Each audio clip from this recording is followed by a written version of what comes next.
Hi, I'm Chris Colvin. I'm the host of GCtv, a monthly program in which we interview leading general counsel of companies in every industry.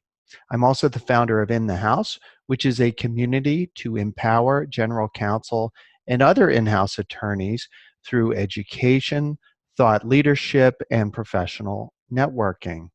Our sponsor for GCtv is Select Counsel, which is a network of hundreds of innovative lawyers and law firms who want to better serve the in-house legal community through technology and innovative business practices. I'm delighted today on GCtv to be interviewing Robert Christopher. Mr. Christopher is the co-owner as well as the general counsel of Christopher Ranch, LLC. It's a family-owned farm business since 1956, and it is the best-known garlic brand in the United States, as well as the largest grower, packer, and shipper of fresh and whole peeled garlic. Uh, I actually have been to the Garlic Festival in Gilroy, California, where Christopher Ranch is based. So I'm really excited to be interviewing Mr. Christopher for GCtv in this episode. Rob, thank you so much for appearing on GCtv today. Thank you for having me. It's my pleasure. So you have a fascinating career as both a general counsel and a business person and other roles. And I'd love to just hear, in your own words, how did you go from being a law student to being the general counsel of a large garlic farming operation? Well, remarkably, I don't get asked that question very often, so I had to give some thought to it. I think it starts with taking economics in college because I always had an interest in business. I am a farm kid, and I am a part owner of the garlic business in Gilroy. My dad and my uncle allowed my brother and I to buy into it when about the time I started my legal career. So I've always had that hat on throughout a fairly long career in big law firm business litigation.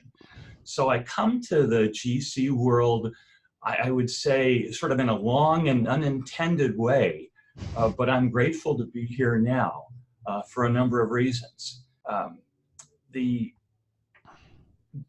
did about 25 years of outside law firm work in big law firms, first in Los Angeles, then in New York, mostly business litigation and intellectual property litigation. And I think that was a terrific background educationally for becoming a general counsel, because it gives you perspectives and insights and knowledge that are hard to come by if you actually haven't lived in the trenches and lived on the dark side for a while. Mm. But there was always that business person in me who chafed at the waste, who chafed at the unnecessary amount of ego that climbs into every dispute, and it can climb in from any source. It can climb in from either a client, let's say, in a two-person or two-company dispute, and it can also climb in from the lawyers, and any one of those actors can prevent a rational, sort of civil, dignified process from unfolding, and one that also makes sense economically for the parties. So there was always that background. And fairly late in my career in litigation, after about 25 years, I was pulled into management functions at my law firm. I was with a big New York-based international law firm called Couder Brothers. Mm-hmm. So it was one of the AmLaw 100 firms at the time. And because I was out on the West Coast, they wanted me to help with the management side of the business. And I actually ran the offices for San Jose, Palo Alto, and San Francisco for a few years, and shortly after Y2K. And as a consequence of that, I felt I needed to learn more about business management, about how to, hire and fire in the right way, and how to manage the books better, how to manage strategies, business strategies better, because that was something I didn't have a lot of hands-on experience with. So I joined an organization called Vistage, which is a CEO peer group. And I found myself surrounded every month by a group of about 15 to 16 CEOs here in the San Francisco Bay Area who had principally business problems, but occasionally legal issues. And they valued having an attorney with some litigation experience in the group. You have to be careful not to cross certain lines in that situation. But the more time we spent together, the more I realized, as they shared their stories, their nightmares about business litigation, some of the flaws in the system. And the more I started to think that maybe my path forward wasn't always going to be outside law firm business litigation. So in the mid-2000s, I went to a smaller law firm, a very good regional law firm here in San Jose, Hopkins and Carley. And they gave me room to pursue some other interests, which included trying to develop a neutral-driven dispute resolution process that would make sense in more limited stakes or smaller disputes, especially in business. And so I started doing that. And as I did more and more of that, I started thinking, my gosh, you know, our ranch needs help legally. We've grown to a point where we have need, at least of a part-time general counsel. And there are things that we could do better in how we handle disputes along the way. So these two late career developments, a passion for finding a better path to real justice for businesses in at least not in existential cases or bet the company cases, but in the average commercial stuff that comes along. And a desire to sort of return to the family and help the family caused me to gradually reduce my involvement in outside litigation. And then about 2013, I left on very good terms the law firm I was working with because I wanted to devote full time to these other two interests. Excellent. Well, that's fascinating. I want to follow up a little bit more on some of the really interesting aspects of your legal career. But before we do that, I'd love to hear just a little bit more about your ranch. As I mentioned in the intro, I've actually been to the annual Garlic Festival in Gilroy, California. I don't know how many other of our viewers have been there, but it's a great annual festival.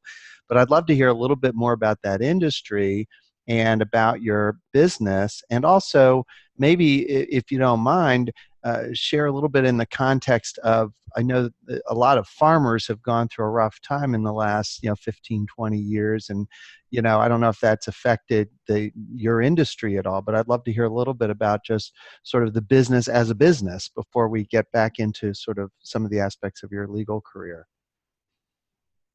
Sure. Well, you asked that question at a very interesting time, and there's a lot of pieces to it in a way. Our business has continued to grow throughout the last 20 years, actually throughout the roughly 55 years of its existence. My dad founded the business back in the early 1950s, within a year or two after I was born, because I'm an old guy. And he grew it from a couple of fields in just south of Gilroy of various crops. They started to focus on garlic, and he grew it from, being a rookie farmer whose only background in farming was that he'd grown up on the prune orchards of South San Jose when it was called the Valley of Heart's Delight, and knew he wanted to be a farmer, to the point where he eventually became the largest fresh garlic producer in the United States. And that took place over about a 25-year period. During that time, we had the blessing of a growing demand and market for garlic as American tastes changed, and what we expected and what we demanded from quality and flavor in our food. And garlic sort of helps fit both of those bills. So about 1979, he and a local college professor and one of the local chefs in Gilroy got to talking and said, well, why don't we put together like a festival to celebrate our community and to celebrate this wonderful produce that is one of the dominant things grown in our area, and that was garlic.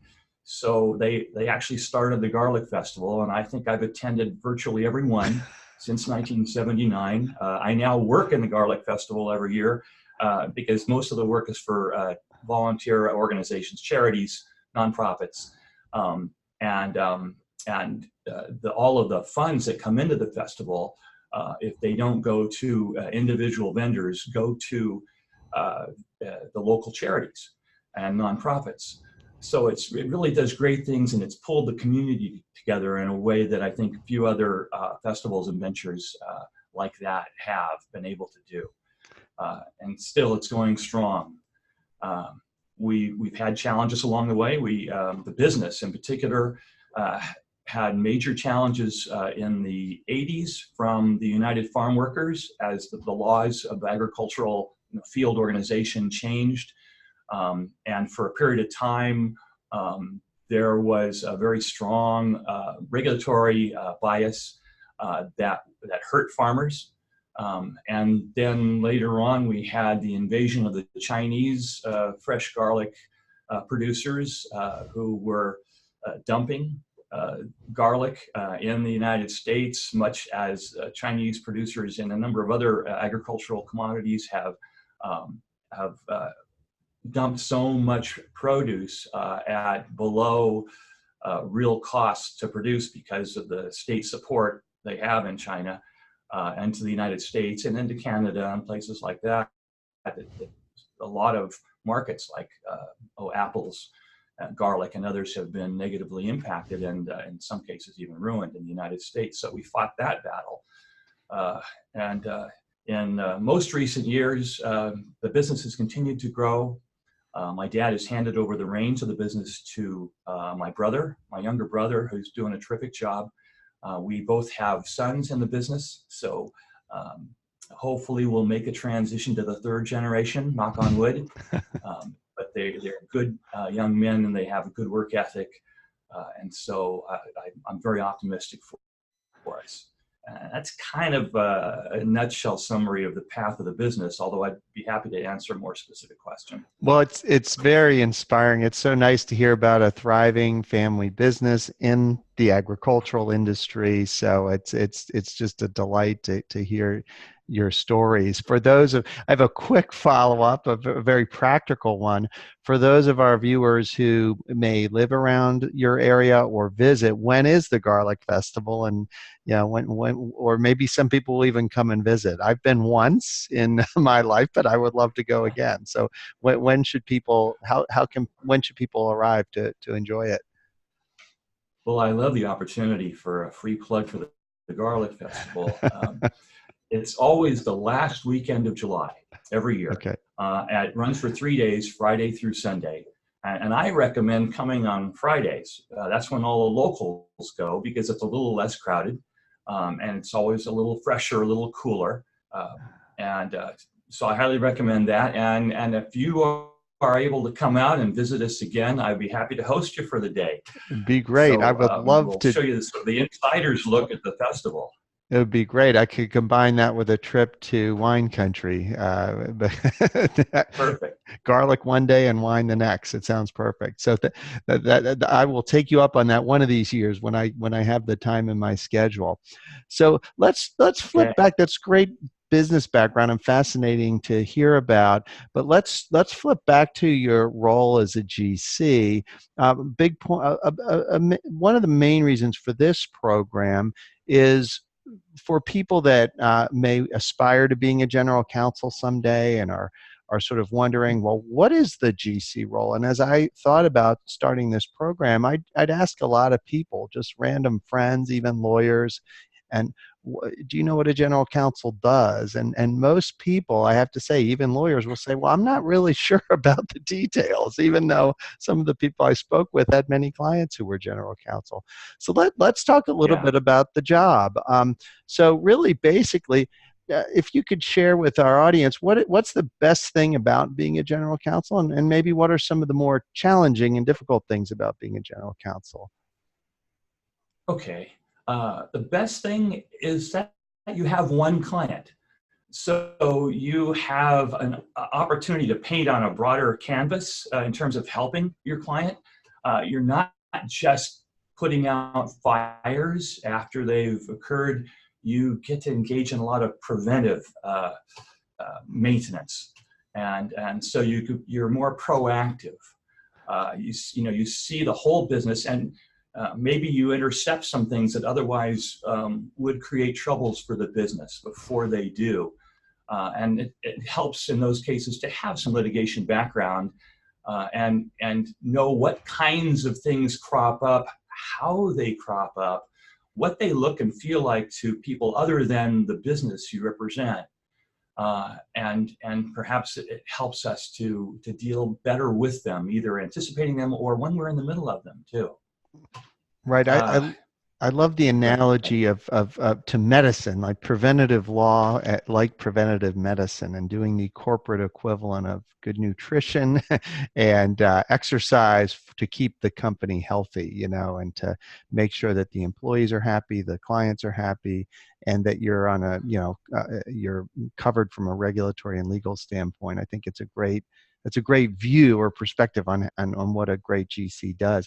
What are some of the more difficult things about being a general counsel that you've encountered in your role? Among the more difficult things, I would say, are the things you don't see coming. We try to be proactive and prophylactic in heading off trouble, but there are things that happen in a business, any business, that you can't see coming. And no matter how you might prepare in a number of ways, those challenges strike and you find yourself, having to react. Right. So out goes the preventive medicine or wellness aspect of it, and Right. in comes the survival or the or preserving your profits, in the immediate term challenges. Right. And so those are the challenges. Now, as an ex-litigator, I think I can deal effectively with those challenges, maybe even more effectively than those who haven't been down that path. But there's still challenges, and from the business perspective, they're never welcome, especially if it involves significant stakes, financial stakes, Right. And a lot of legal fees. And you have to you're constantly dealing with trying to make that right business decision. So that would be probably the most challenging thing. And if you can share, if you can take yourself back to that time when you were an outside litigator and then sort of fast forward today as a full-time general counsel, how did your perspective on matters shift as you made that sort of a gradual transition, I guess, because you started as a part-time general counsel, then became the full-time general counsel? And what did you learn as you shifted from sort of one side of the table to the other?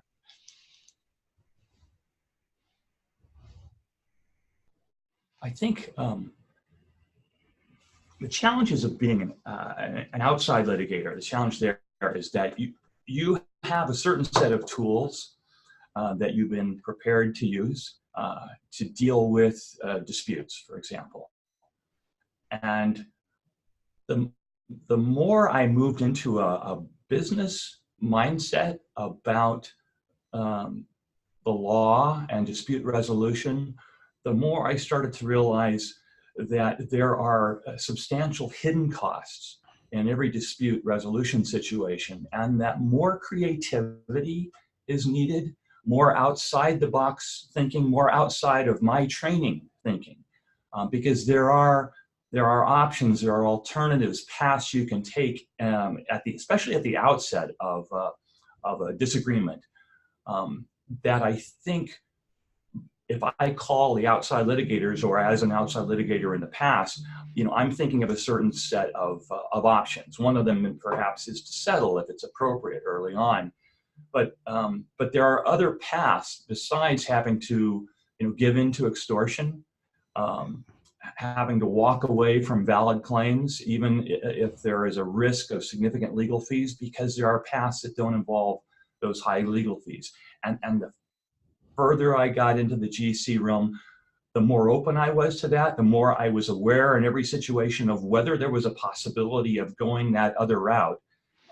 And when I actually started doing this work for the ranch, I took advantage of that. I was able to do a lot more experimentation in that area than I could before. And so that's been very satisfying so far.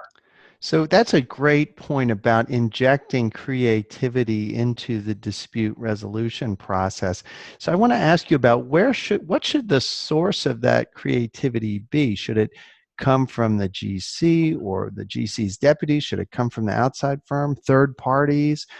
Where can we? I mean, maybe as a backdrop, the legal training, and maybe even as you develop as an outside lawyer, there isn't always a prioritization of creative thinking in either of those processes. So what are your ideas for where that creativity can come from? I think it can come from any of those actors you described. I do think that outside counsel need to be aware of and open to those creative solutions. I think in today's environment, it's still going to be critical for the business people. And the business people, I include general counsel in that, because that's where our first loyalty lies. It's important for the business people in a company to be open to that, and perhaps to be the instigators or initiators of that question. What are our paths? What are our options? And let's look at the whole range of costs and the whole range of risks in each of these paths that we're considering. But it doesn't that only does so much good if your outside counsel is sort of traditionally hidebound to pursue the tools that they're most familiar with. So I think an education is necessary of both business people and outside attorneys, to the need to have that perspective, to be more creative, and the need to go outside of our training. And I absolutely believe that in law school now, we should begin training our young people as before they graduate law school to what I would call your client's true best interests. Right. And those true best interests are not always served by the particular skill set that we're trained to pursue in law school. And we can be invaluable to our clients if we're open to that, and if we use that as a new tool for appropriate circumstances. Those tools are perhaps not what you would use in a bet the company or existential case, Right. But they make a lot of sense when the financial stakes are so limited that what we're effectively going to do on both sides in the dispute is spend all or even more than what's at stake. And those are situations where we can get a lot more creative, and should be. And we should train our young people to look for those opportunities. I've actually had a little bit of a chance to do that. I was invited as a guest lecturer to my law school alma mater, UC Davis, last year, to speak to the alternative dispute resolution class. And there were 2 or 3 classes, but they had a special luncheon seminar, invited the students to come see it, and the young people were able to give me their lunch hour for me to talk about creative solutions and when you should consider them, and of course sometimes when they're not going to make the difference, they're not going to be helpful. Those are so many great ideas you have there. I love the idea of bringing that sort of in-house or client mindset to law students, because other than coincidentally, one of my high school friends' fathers was a big company general counsel, but I didn't know that at the time. I just knew he was a big lawyer with some company.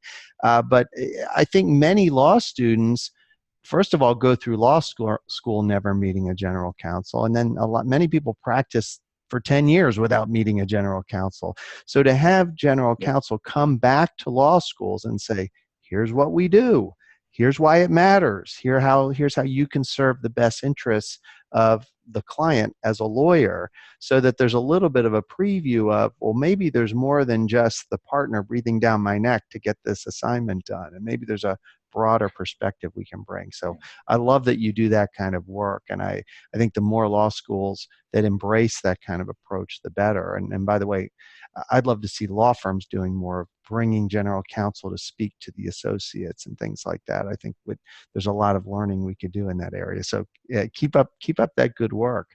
So looking back, Thanks. I'm always interested in sort of looking back on careers, and you've had a very distinguished career both at firms and now as a GC, and also in the dispute resolution realm.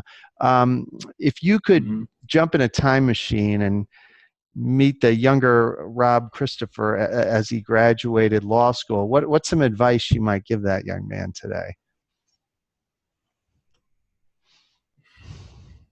I guess I'd go back to my sort of standard themes, if you will, of how I approach things. One is I would encourage them to be creative, to get creative. And the other thing that sort of goes with that complements that, is to remember to think just about the best interests of your client, taking all factors into account. Sometimes that means you are going to have to fight the good fight, and there could be a lot at stake, and you got to win. But a lot of times there can be other paths, and you kind of have to check your ego at the door on the way in. If you don't, you're going to want to be the solution. You're going to want your role to make the difference, because one of the reasons we go into law perhaps is because we have this desire to make a difference for good, to help people, to problem solve, and sometimes the best thing we can do about solving a problem is to step back and give our client, especially if you're a GC, an array of options to pursue, and let them choose that which is most important and valuable to the business at this time, taking into account the out-of-pocket and hidden costs that are going to go into each. That is such great advice. And I'd only suggest some law firm attorneys might even take it a further step and simply at the outset of a matter ask, well, thank you for this work, but could we just discuss briefly what is the short-term business objective that this work is trying to serve? And also, what are some of the longer-term strategies of your company that this could help support? Because I think if the outside lawyer has a sense of where this matter plugs into the larger business concerns, they'll have a better frame of reference for coming up with those types of creative solutions or collaborating with their client in a way that better serves the client. And in just my Absolutely, and I think I think we can also tell young people and outside people going into outside law practice that it's that kind of approach that's going to win them the loyalty of their clients. You win loyalty by being open to solutions that don't necessarily put your talents and skills first unless that's what's needed. And when a business sees that that's what you're bringing to the table, even if they choose the good fight in a particular circumstance because they have their reasons, you're going to win a client for life. And you're going to save that client a lot of stress and lost productivity and distraction, along with a lot of legal fees along the way. And I can't imagine, especially now from the GC perspective, a more desirable outside lawyer than one who brings that perspective. That's really great advice. So as long as we're talking about legal services and the client-driven perspective, so what would be on your wish list if you could kind of wave a magic wand and change a bunch of things about the way law firms practice? What would be on your list?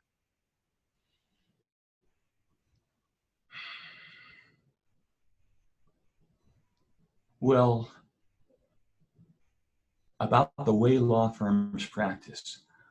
You know, I wish that every law firm outside law firm that I work with in a case, uh, ask the kinds of questions you and I have been talking about at the outset of the issue. Um, you know, what is the business's goals here? What's important here? What are the values that are most compelling here? Um, and then that outside law firm should present a calculation or estimate, if you will, of what different paths are going to cost, including elements like distraction of productive time, because the hundreds of hours that Right. that employees, managers, even officers of companies spend in litigation really add up, and they take away from the company's ability to earn a profit. They hurt the bottom line of the company, and sometimes it's necessary, but if you calculate it in, and if the business is aware of that particular cost, they may be more open to a different solution. Yeah, that's such good advice. I love that idea about the sort of softer costs, if you will, being part of the projection, because I know I have a background in litigation as well. And I can think of many times where right before the CEO was deposed, there was a lot more talk of settlement because, well, this is getting uncomfortable and disruptive to my schedule and a little scary sometimes. So, you find that when those impacts start to hit at the higher levels, there's a high awareness of it within the legal team. But when it's a lower level person, you don't always appreciate or pay attention to those sort of distractions and those losses of productivity. So I love the idea of including in a proposal those types of estimates. Well, how is this going to impact your business as a business, not just the money flowing out of it to lawyers, but the actual business operations. And I also really like the idea of more firm proposals from law firms, because I've always been a bit of a critic of when lawyers say, well, we don't know what's going to happen. Litigation's unpredictable. It's hard to tell. And I often feel like turning around and saying, well, wait a minute, that's your business. If you can't make the best prediction you can make, who's supposed to make this prediction? And in many other businesses other than law, people make lots of estimates about what a project's going to cost. So I really think that I'm hoping that the law firm lawyers that are listening are taking this advice from a general counsel to heart and thinking about being a little finer grained in those assessments. And I think I'll ask you this question, though. I think if a lawyer tries his or her genuine best to estimate something and then something legitimately arises which increases the cost, I think the most general counsel, would they not be more understanding in that case than in the case where the lawyers simply failed to really provide a genuine estimate of costs? Yeah, absolutely. Because then everybody on both sides of the equation are in the real world from the outset, just doing the best they can. As you pointed out, it's possible in almost every conceivable business to come up with an estimate, sometimes even a fixed price for doing certain kinds of work. In litigation, we on the outside especially have resisted that for about a century and a half. Exactly. But the fact of the matter is, there are tools available to try to calculate and at least give a ballpark estimate of those out-of-pocket costs and of the soft or hidden costs behind it, and just so that there's awareness all the way around. And again, in the case of limited stakes disputes, where you know that the fees are going to overpower or overcome the financial stakes involved, I think it's entirely viable to pursue a different method in many disputes, which allows the setting of a fixed cost for resolving a dispute instead of everybody charging a lot of open-ended hours Right. to each other. Do you have much experience yourself with those kind of fixed fee approaches, either at a firm or as a GC? Is that something you've had practical experience with that you could share the non-confidential aspects of? I can't say that I did it at the law firm, although I did share estimates. That was my approach, Right. in as many disputes as I could. Um, and sometimes, the client still say, well, I'm going to pursue this anyway, but at least then you've done your job, and you've done right by your client, and you go forward in the way you have to. I have been able to use it in smaller disputes in the general counsel role for Christopher Ranch, and also in this new venture I'm doing late career, to bring a neutral driven dispute resolution method. I call it NDR because I can't say it otherwise. Okay. Instead of ADR, I call it NDR. I like that. Anyway, it's a neutral driven resolution process, and I've been able to encourage other companies to put this in their contracts, for example, as how to resolve disputes at smaller levels, so that it kind of takes away the incentive for outside counsel to promote a process that's very expensive, or is open-ended, because the NDR method allows the parties to agree at the outset what it's going to cost, and that it's going to be a rational portion of what the financial stakes are. Because so it's almost usually like a well-informed. Oh, go ahead. I was going to ask you. So, say, what's the name of your business, just so people that are curious about it can learn more? Yeah, thanks. The name of the business is Just Resolve. Okay. And we have a website. We're very, very small. We're really more about cause and a revolution for small, limited stakes dispute resolution than we are. We're not really a going concern yet, because that's okay. there's an awful lot of education involved, and and an awful lot of traditional points of view out there.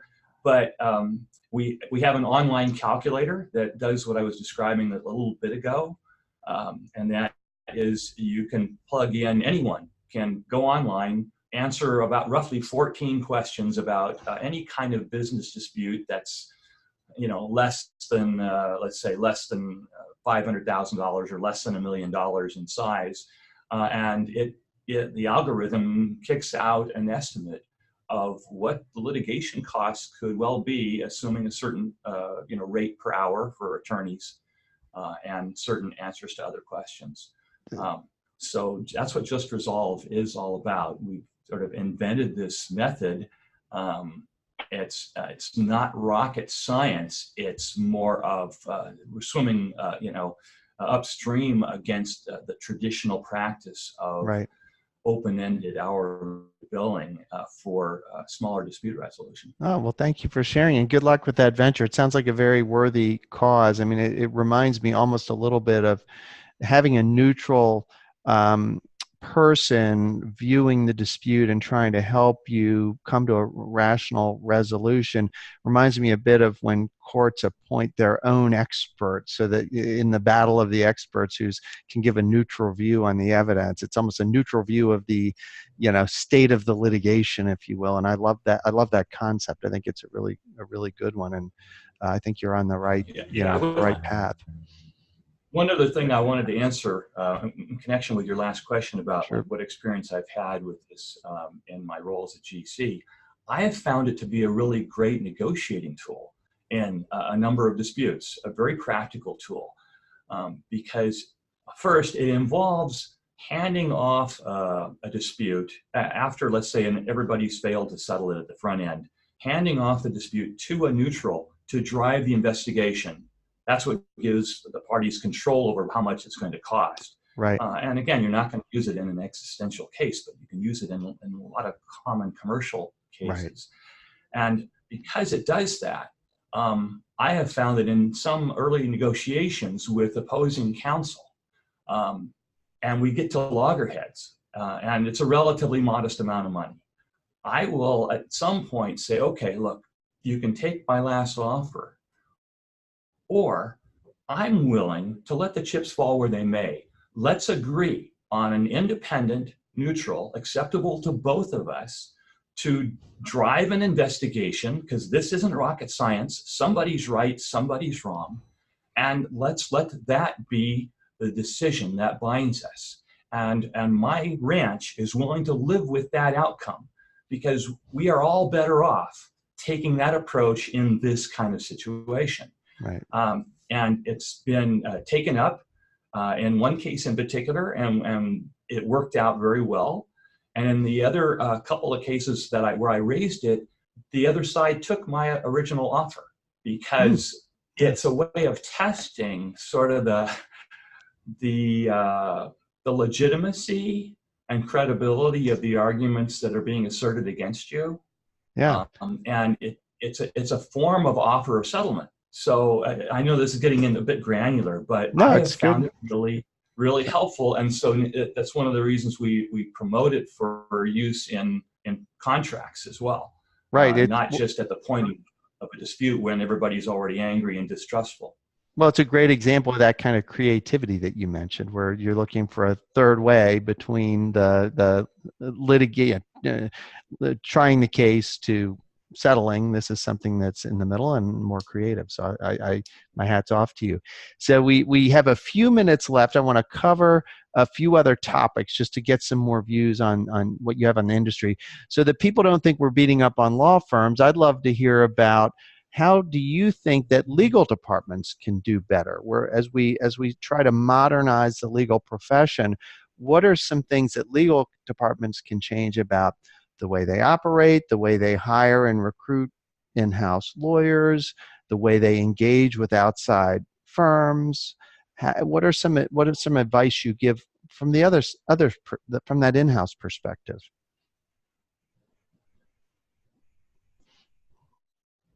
Let me think. I suppose one bit of concrete advice I would give is I'd like to see legal departments, and I'd like to see some of the vendors to legal departments have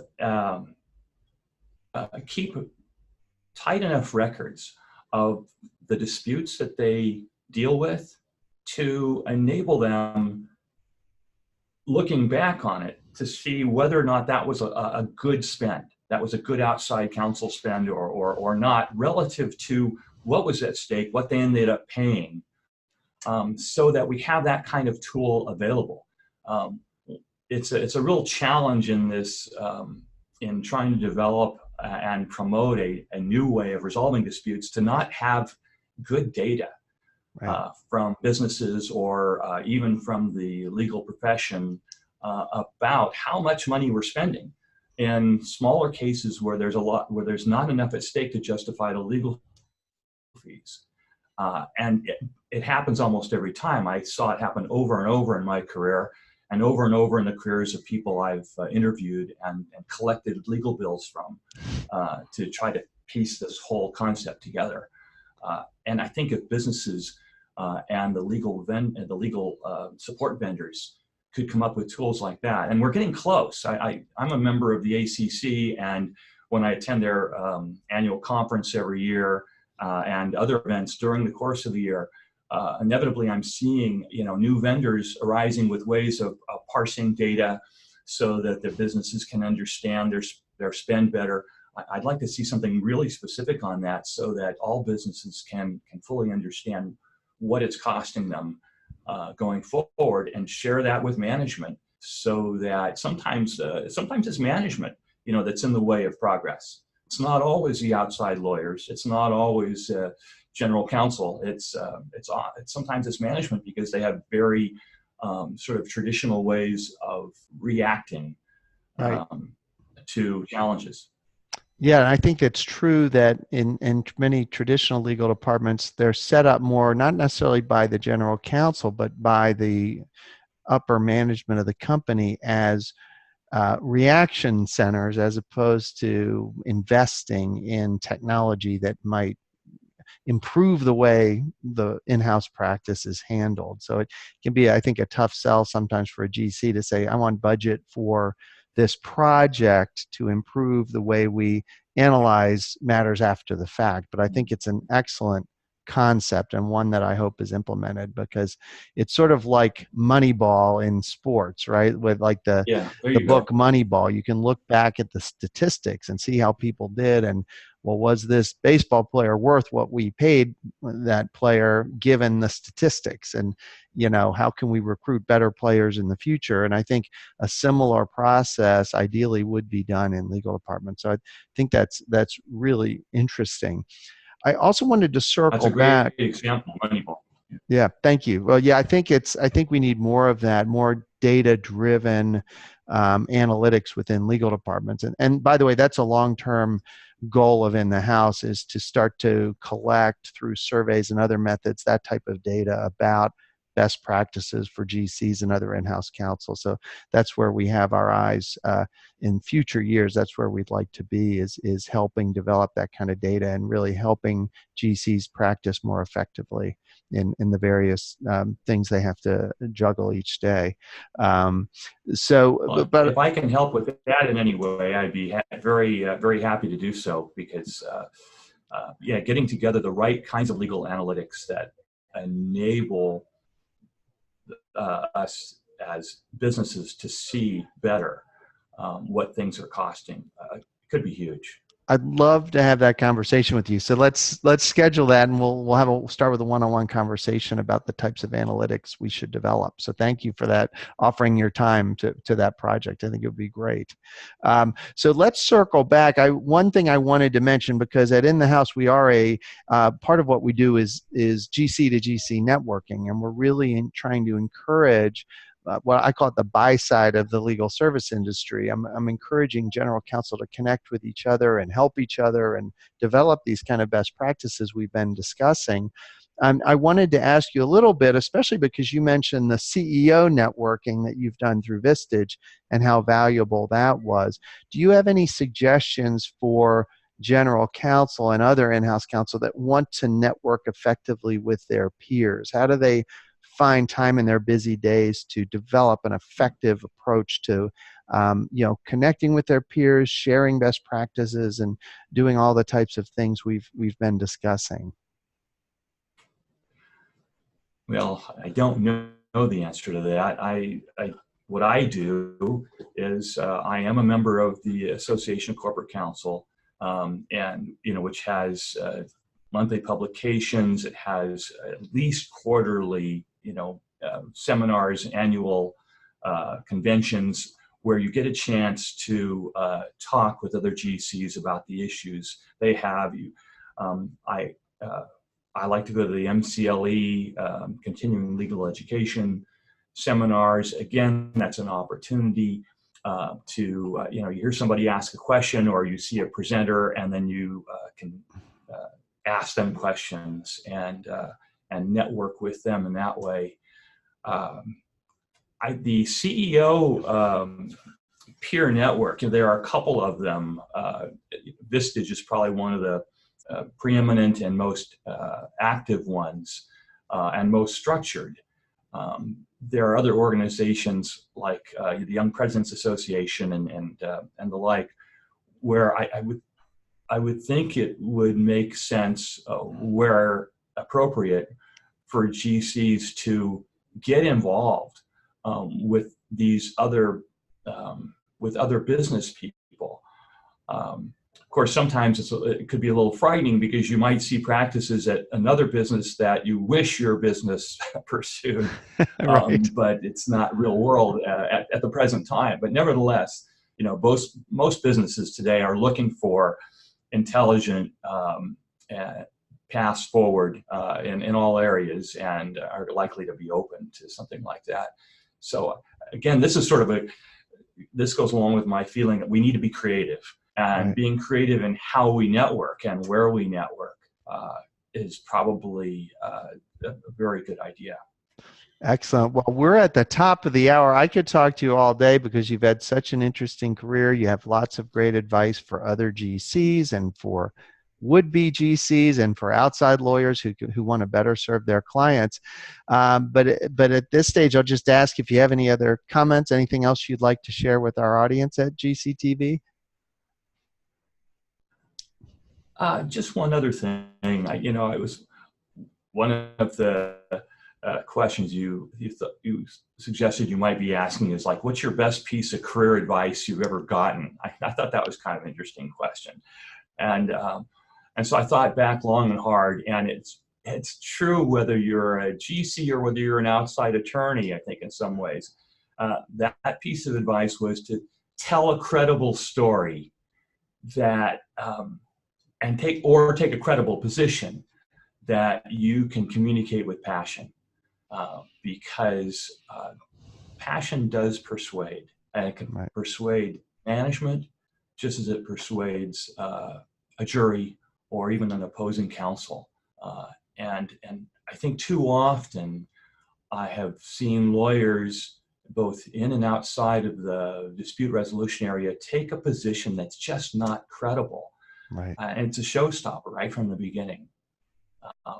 So I urge people to use, a little bit better judgment in how they start these processes, because it's that sort of thing that's going to keep egos from, especially on the other side of any situation, from blowing up, getting out of control, and launching you down a path that isn't going to serve anyone ultimately. Yeah, a little more passion and more judgment when it comes to what positions you're going to defend. I think that's excellent advice. So Rob, thank you so much for your time today. It's been really interesting, and best of luck with the garlic industry. I hope your company continues to grow and prosper, and you're able to pass it on to the next generation, as you mentioned. And I look forward to seeing you at the Garlic Festival and also following up with you personally about some of these great topics. So thank you for your time. Oh, thank you for sharing yours with me today. All right. It's our pleasure. Bye. Bye.